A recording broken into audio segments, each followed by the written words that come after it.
მოგესალმები, მადლობა იმისთვის, რომ გვითმობთ დროს და იღებ გადაცემაში მონაწილეობას. ჩვენ არაერთხელ გვისაუბრია, განსაკუთრებით ბოლო არასრულ ერთ წელში, რაც ხდება მამუკა დინარაძის თავს, მე ვგულისხმობ კარიერულ მიმართულებას.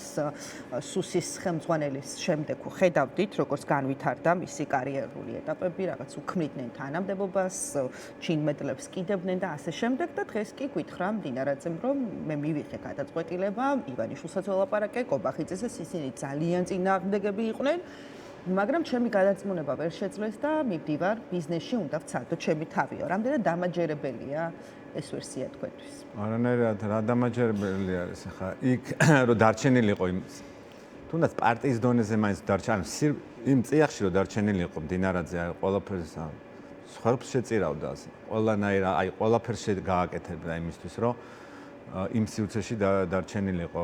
ჩვეულებრივად გაგდებული არის. ეგ პრინციპში უკვე სუსის ხელმძღვანელობიდანაც გაგდებული იყო. უბრალოდ ყველაფერი გააკეთა კობახიძემ, რომ რაღაცნაირად აქამდე მოეყვანა მისი თემა, ხან ის გაუკეთა, ხან ერთის მინისტრი, ხან მეორის მინისტრი, არ არსებული რაღაცები მოიგონა. ეპოტინებოდა ბოლომდე იყო ჩაკიდებული, რომ არ გაეგდოთ.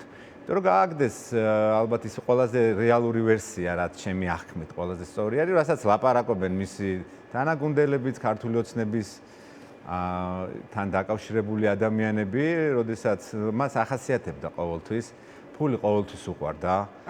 ყოველთვის უყვარდა, ყველაფერზე წამსვლელი იყო ფულის გამო. როდესაც კუდის ადვოკატი იყო, მაშინაც ამდენ სიბინძურეს აკეთებდა, ხო ეხა ნაციონალური მოძრაობის სისტემისა, როცა იყო ადვოკატი, ყველა საპროცესო შეთანხმებები, ყველა სიბინძურეში ის იყო. არასდროს არ დაუწყია და ადამიანი ისე არ დაუმთავრებია მისი ადვოკატობა, რომ თავიდან ბოლომდე დაეცვა მისი ინტერესი. ის იყო საპროცესოს ადვოკატი, შეთანხმებების, ყველანაირი ბინძური გარიგებების, ყველანაირი ეგეთი ბინძური გარიგების ადვოკატი იყო. მე თავისი ფუნქცია ეხა შეთავაზა და დიდი ხანი მიხოხავდა ის, დიდი ხანი მიძროებოდა ივანიშვილთან, რომ ახლოს ყოფილიყო.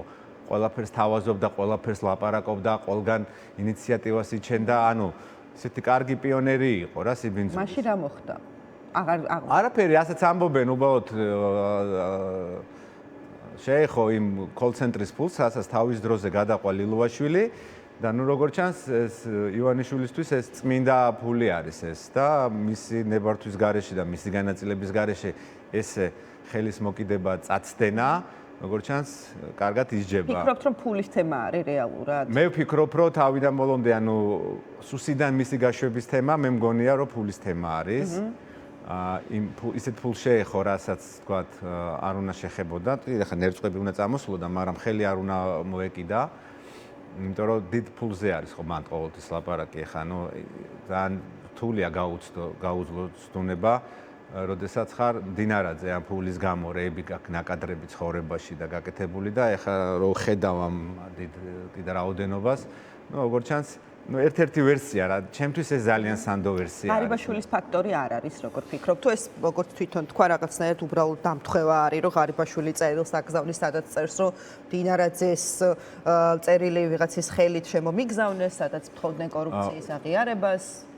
დღეს დაახლოებით იგივე ფასს გადაიხდის იმ დაცვის გარანტიებშიც და იგივე სიბინძურებს დღემდე მაგას ბოლომდე გამოიყენებენ. დინარაძის როლი სიბინძურის კეთების ჯერ არ დამთავრებულა, ეხლა როდესაც ტრიალ მინდორში არის გაგდებული, იქაც ხო ჭირდება დაცვა, ეხლა ბევრი ადამიანი არის, ვინც თუნდაც გუნდის შიგნით, რომელიც დინარაძეს მიმართ არ გამოიჩენს რაღაცა დიდ სიყვარულს და რაღაც შეიძლება რაღაცა ავნოს კიდევაც. რა იქნება მისი უსაფრთხოება? ამიტომ უსაფრთხოების გარანტიებს ეხლა ცალკე კიდე თავზე ხელის აღება დაჭირდება.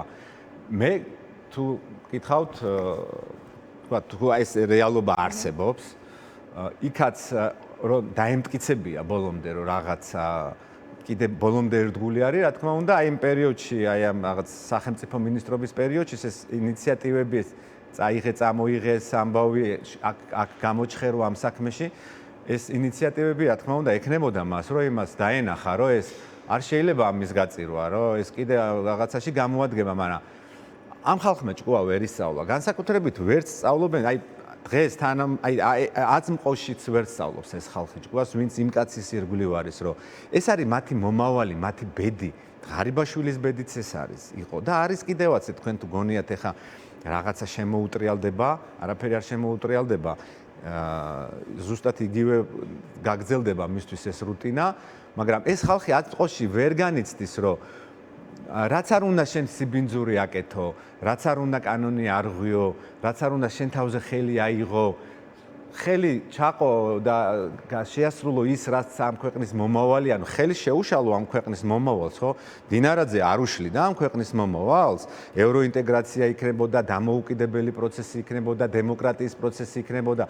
ხო იღებდა იგივე მონაწილეობას არჩევნების გაყალბებაში, აი ამ პროვოკაციებში, თქვათ ამ ადამიანებს იჭერდნენ, სუსი ამდენ პროვოკაციას ამზადებდა, 1000 საქმეები შეთითხნეს, ხალხი ციხეში გაუშვეს, ეს ხო ამ პროცესების თანამონაწილე არის. მაგრამ აზრი არა აქვს, როდესაც შენ არასწორად, კანონოდ, არაქართულად, არა რაღაცა პატრიოტულად ემსახურები და ოღონდ იმან დაგინახოს, ოღონდ ფული იშოო და ამისთვის ყველაფერზე ხელის მომწერი ხარ და ყველაფერზე წამსვლელი ხარ. ეს არის ბოლო.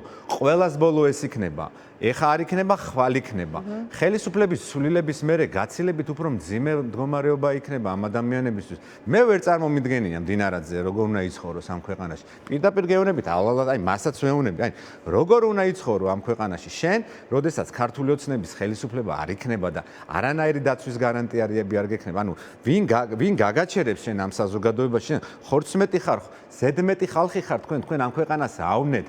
თქვენ ვერ ამოწურავთ, ვერ მოინანიებთ იმ ბოროტებას, რაც თქვენ გაკეთებიათ იმ კაცმა, რაც თქვენ ერთმანეთს აკადრეთ, ერთმანეთს როგორ უშვებდით, ერთმანეთთან როგორ იყავით, ერთმანეთს წიხს როგორ აყოლებდით, ერთი დღე არ გავიდოდა, ხო? აი რიგი დგებოდა, ოღონდ წიხლი მიეყოლებიათ იმ ადამიანისთვის, ვინც აღარ იყო ქართულ ოცნებაში, ოღონდ რამე ეთქვა, ციბინძურე, ოღონდ რაღაცით დაენახვებიათ, რომ აქა ვარ და მე ყველაფერზე იმას ვიზავ, აი გავწვევი, ვერავინ ვერ მომასწრებს თქვენთვის სიამოვნების მინიჭებას, აი ყველაფერს აკეთებდნენ ეს ადამიანები, ეს არის უბინძურესი ხალხი. ეხლა ჩვენ ასე რომ ლაპარაკობთ, ამ ადამიანებმა უნდა იცოდეთ მათ მომავალში რა ელით. გამორიცხული ამ ხალხმა აი ესე თავისუფლად, ეხლა სად ბიზნესში წახვალ? რა ბიზნესი უნდა აკეთო მთელი ცხოვრება, ეხლა აი რა ბიზნესი უნდა აკეთოს დეპუტატის ხელფასით იყო ადამიანი, აი რა ბიზნესი უნდა აკეთოს? ან რა იდეები აქვს მას?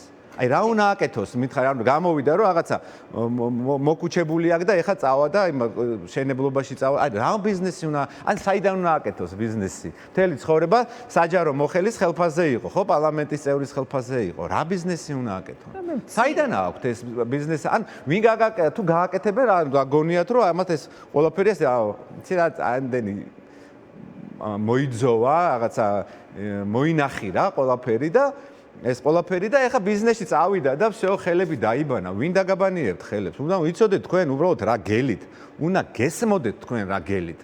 და ერთადერთი მონანიება არის ლაპარაკი. საჯაროდ ლაპარაკი. ეხა 2024 წლიდან 2026 წლამდე დინარაძე იქნება ერთ-ერთი საუკეთესო და ერთ-ერთი მოწმე ქართული ოცნების რეჟიმის წინააღმდეგ და თქვენ ფიქრობთ რომ დინარაძეს ვინმე გააგდებინებს ხელიდან პასტას პირდაპირ მნიშვნელობით? ანუ ეხლა მაგ სიტყვას იმიტომ ვხმარობ, იმიტომ რომ ესე არის აღქმა, შენ ხელიდან ვერ გააგდებინებენ. ერთ-ერთი ყველაზე ისეთი მოწმე იქნება რეჟიმის წინააღმდეგ, იმის წინააღმდეგ, სად მიქონდა ეს ფული, როცა სუში იყო, რა იგეგმებოდა 4 ოქტომბერთან დაკავშირებით, თქვენ გონიათ არ არის დინარაძესთან მიმართებაში კითხვები? რაღაცა პრევენცია არ ვაკეთეო, იქ იმას ვქენიო, ამას ვაკონტროლებითო. ჩვენ ხო ვამბობდით და ჩვენ ვამბობდით ამას, რომ ეს დაიგეგმა თავიდან ბოლომდე იქ დაიგეგმა ქართული ოცნების კულუარებში, მისი გაკეთებულია, მისი შესრულება არის და მისი შესრულების და ამ რაღაცა სიბინძურების გამო ბევრი ადამიანი, უდანაშაულო ადამიანი, მართლა ალალად რო იყო წასული, ეს ადამიანები ციხეში წედან.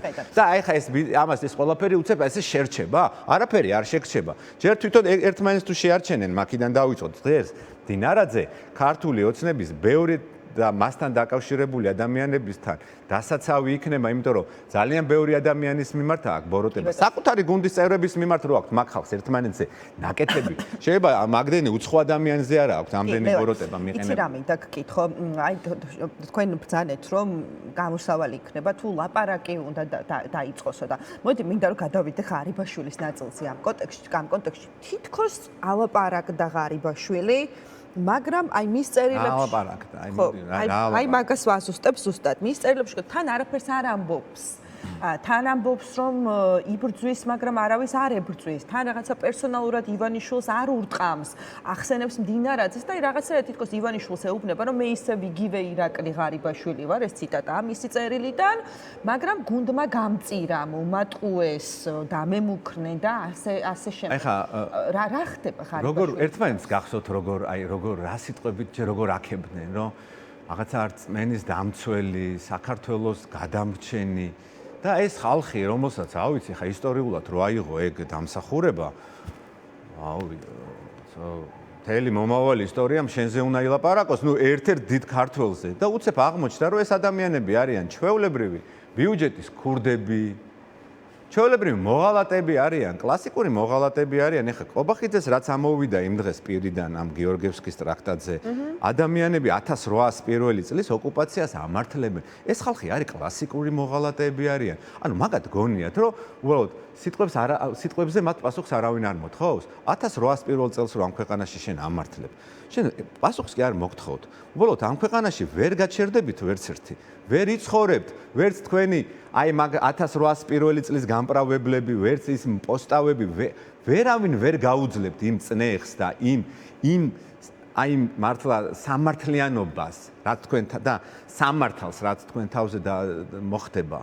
ვინ გაპატიებთ ამდენი უდანაშაულო ადამიანის ციხეში ჩაყრას, ამდენი უდანაშაულო ადამიანის გამწარებას, ამ ქვეყნის ისტორიის გადაწერას, რაღაცა იმის ისტორიის მოტრიალებას უკან, 1800 პირველი წლის გამართლებას, რუსული ოკუპაციის გამართლებას, ფული აი ამდენი გაუმაძღრობას, ბაღების ფულის მოპარვას, სასადილოების ფულის მოპარვას, ინფრასტრუქტურიდან, პროგრამებიდან ფულის მოპარვას, ამდენ ცინიზმს, ამდენ გინებას, ამდენ ჩირკს, ამდენ ტალახს ადამიანებზე, ამდენ სიბინძურებს, ვინ გაპატიებთ? ანუ გონიათ, რომ აი მე წავედი სახში და წახვედით სახში? ვინ გაგიშვებთ ესე მარტივად? ანუ ამ ადამიანებს მართლა აი ილუზიაში არიან, გაბრუებულები არიან რაღაცებს. იმაშვებიან არ არიან ჭკუაზე საერთოდ საწავა ახლა და ესე ახლა აღარ იქნება ქართული ოცნება ხელისუფლებაში და ესე სადღაც ქუჩაში შეგხვდებიან ეს ხალხი და ვითომ არაფერი არ მომხდარა. ერთ-ერთი მთავარი მოწმე იქნება, ანუ 24 მე გეუბნებით, როცა მართლა რაღაცა უკვე ეკითხებოდნენ, როცა ყველა გაწმინდეს და დიდ ვთქვათ საიდუმლო ამ ადამიანს ებარა საქართველოს საიდუმლო მასალებზე წვდომა ქონდა ამ ხალხს.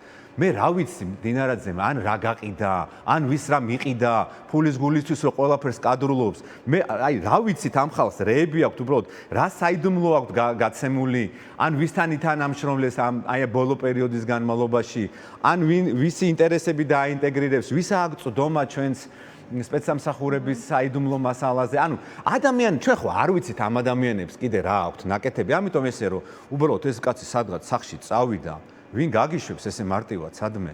შენ უნდა იცოდე რომ შენ ხარ ერთ-ერთი მთავარი მოწმე იქნები. ივანიშვილის წინააღმდეგ, რეჟიმის წინააღმდეგ, შენ ერთ-ერთი მთავარი მოწმე იქნები და თუ გინდა გადარჩე, თუ გინდა მართლა იყოს შენი ადგილი ამ ქვეყანაში, ყველა მილაპარაკეთ. არ ილაპარაკებთ, ამ ქვეყანაში თქვენი ადგილი არ იქნება. ჩვენი ადგილი იქნება და თქვენი ადგილი არ იქნება. ლევან, იცი რა მინდა გკითხო, რას აკეთებს ივანიშვილი? აი თქვენ ბრძანეთ რომ იგივე მდინარაძესთან დაკავშირებით ისევ დიდ ფულთან მის რაღაც სავარაუდო კავშირებს შესაძლოა უკავშირდებოდეს ის რომ შეეწირა მისი ქართულ ოცნებაში ყოფნა, მაგრამ დარწმუნებული ვარ ალბათ არ ვიცი, ყოველ შემთხვევაში ეჭვი მაქვს რომ ბიძინა ივანიშვილს რაღაცა იმდინარე წელს არ აღმოუჩენია რომ მისი ჩინოვნიკები ფულს აკეთებდნენ, ხო? აი რა პროცესს ვადევნებთ თვალს? დილუაშვილი ციხეში გაუშვა, ღარიბაშვილი ციხეში გაუშვა, არ ვიცი, არაერთი მაღალჩინოსანი დაიჭირა, თორნიკე რიჟვაძეს თავს რაც მოხდა ძალიან კარგად ვიცით ყველამ, ახლა უკვე მამუკა მდინარაძე, ანუ რაღაცა რა ტიპის არ ვიცი თუ რისგან ასუფთავებს ესე ვთქვათ მის გარემოცვას ბიძინა ივანიშვილი და აი ამ პროცესში კობახიძე გადარჩება თუ კობახიძეც საკითხიც შესაძლოა კითხვის ნიშნის ქვეშ დადგეს. ანუ კითხვაზე თუ რას აკეთებს, ყველაზე მთავარი რა თქმა უნდა აკეთებს ფულს და დიდ ფულს, ყველაზე დიდ ფულს აკეთებს. ყველაზე დიდ ფულს აკეთებს. ხო, მაგრამ მანამდე ხო აკეთებდა ამათი სისტემა, რასაც შეულობს, 80% არის მის. ხო და მანამდე ხო აკეთებდა ამათი დახმარებით. არა, არისო ეს მოცემულობა, რომ ანუ ეს რასაც ის აკეთებს განსაკუთრებით ბოლო 4-5 წელია, მას არ ქონდა ესეთი ამხელა რესურსები მაშინ, ესე თავისუფლად ან ფულის, ანუ ისე ღიად ამდენი შესაძლებლობა არ ქონდა. ეხლა თქვენ უნდა გესმოდეთ ერთი რაღაც, აი დღეს რო ყოფილიყო მარიხუანის ლეგალიზაციის საკითხი. აი დღეს რო დამდგარიყო მისთვის საჭიროება. თქვენი აზრით ეს საკითხი გავიდოდა თუ არ გავიდოდა? აი ეს იყო მისთვის ეგზისტენციალური მნიშვნელობის საკითხი იყო მაშინ. ეს კულტივაციის ამბავი. კულტივაციის ამბავი. დღეს რო ყოფილიყო თქვენი გადმოსახედიდან გავიდოდა თუ არ გავიდოდა? სულ აჭირდებოდა ალბათ გავიდოდა. გავიდოდა, მაშინაც ჭირდებოდა და ვერ გავიდა. აი ეს რეალობა იყო 2018 წელს. საპატრიარქოს როლიც არა, ეს იყო თავიდან ბოლომდე ქართული ოცნების უმრავლესობაში მომხდარი ამბავი. საპატრიარქოს როლი იყო მნიშვნელოვანი, ოღონდ ეს იყო პოსტფაქტუმ მოხდა ეს ამბავი და იმ საუბრებზე მაშინ ამას გავლენა არ ქონია. ეხაც იგივე როლი ექნება საპატრიარქოს ეს პოზიცია ექნება. მაშინ კახარია იყო სხვათა შორის პრემიერი, ხო? თუ არა, მაშინ მთავრობის ნაწილი იყო და ისინი იყო, მაგრამ საპატრიარქოში მახსოვს მივიდა კახარია ამ თემაზე. ისა, მაშინ ვერ გავიდა ეს საკითხი. უნდოდა. ეს ივანიშვილის დავალებით უნდა. დავალებით კი არა, მისთვის იყო ეგზისტენციალური საკითხი იყო. ეგზისტენციალური საკითხი იყო, ის ამბობდა, რომ მე თუ ეხა ამას ვერ გავაკეთებ, 2-3 წელიწადში ამას აზრი აღარ ექნება. იმიტომ რომ მთელი მსოფლიოში ეს კანონები გავა და მე ბაზარზე მე კონკურენტუნარი არის, აღარ ვიქნებით ჩვენ. ანუ თავის თავზე ლაპარაკობ, ანუ მე თუ ეხა ამ კულტივაციას ვერ გავაკეთებ, 3 წელიწადში ეს ჩემი კომპანიები ან ჩემთან დაკავშირებული ვისაც ეს კულტივაცია უნდა. ესენი არ იქნებიან კონკურენტუნარიანი. და რამ შეუშალა მაშინ ხელი? გუნდმა შეუშალა, ქართულმა ოცნებამ შეუშალა, მთავრობამ შეუშალა ხელი, ყველამ შეუშალა ხელი. ყველამ აბსოლუტურად. ამიტომ ვამბობ, რომ რასაც ის აკეთებს 21 წლიდან, აი გახარიას წასulis მერე, რასაც აკეთებს, მას მანამდე ის ვერ აკეთებდა. კახარი აკავებდა? გუნდი აკავებდა, კვირიკაშვილიც დროს გეუბნებით, ჩვენ გავაკეთეთ მეთქი, ჩავაგდეთ მეთქი ეს პროექტი, რა მნიშვნელობა აქვს? კობახიძეს უნდოდა რაღაცა კანონი, ვერ გაქონდათ ეს კანონები. რა თქმა უნდა, ნაწილ თავის დროზე გახარიაც აკავებდა, სხვებიც აკავებდნენ, ყველას აქვს ამაში მონაწილეობა. დღეს არავინ არ აკავებს ამ ადამიანს. 21 წლიდან აღარავინ აღარ აკავებს. რა თქმა უნდა აკავებდა. არ აკავებდნენ, არ ვაკავებდით ევროინტეგრაციის შეუქცევლობას, ვინმე გვეტყვის პრეტენზიას, რომ ჩვენ დროს 2016 წლიდან, აი გახარიას წასვლამდე, საერთოდ კითხვის ნიშანი არსებობდა საქართველოს ევროინტეგრაციის რაღაცა შემოტრიალებასთან დაკავშირებით. თქვენ გონიათ ივანიშვილს არ ქონდა მაშინ გიჟურივნებები? და არ ქონდა ეს თავისი ისინი, რომ აი ყირიმი დააკარგეს და შეიცვალა პოლიტიკური რეალობა. ივანიშვილი 2014 წლიდან ფიქრობს ეგრე, რომ რუსეთმა აიღო მთელი ნახევარი აღმოსავლეთ ევროპაზე გავლენა. როდესაც მან დაინახა, რომ ესე ტყვის გაუსროლად წამოიღეს რუსებმა ყირიმი, 2014 წლიდან იძახის ეს ადამიანი. და 2014 წლიდან აქვს ეს იდეები, რომ ევროკავშირის გზას აზრი აღარ აქვს, მაგრამ მაშინ არ ქონდა, სხვა მოცემულობა იყო, შებოჭილი იყო. სხვადასხვა პოლიტიკური მოცემულობებით. ეხა არანაირი შებოჭილობა არ აქვს. შესაბამისად, მაგიტომ ვამბობ, რომ მდინარაძე არის ერთ-ერთი მთავარი მოწმე. ეს ადამიანები ერთ-ერთი მთავარი მოწმეები არიან. ამაზე არის საუბარი. კი ბატონო. მადლობა ლევან, ძალიან დიდი მადლობა.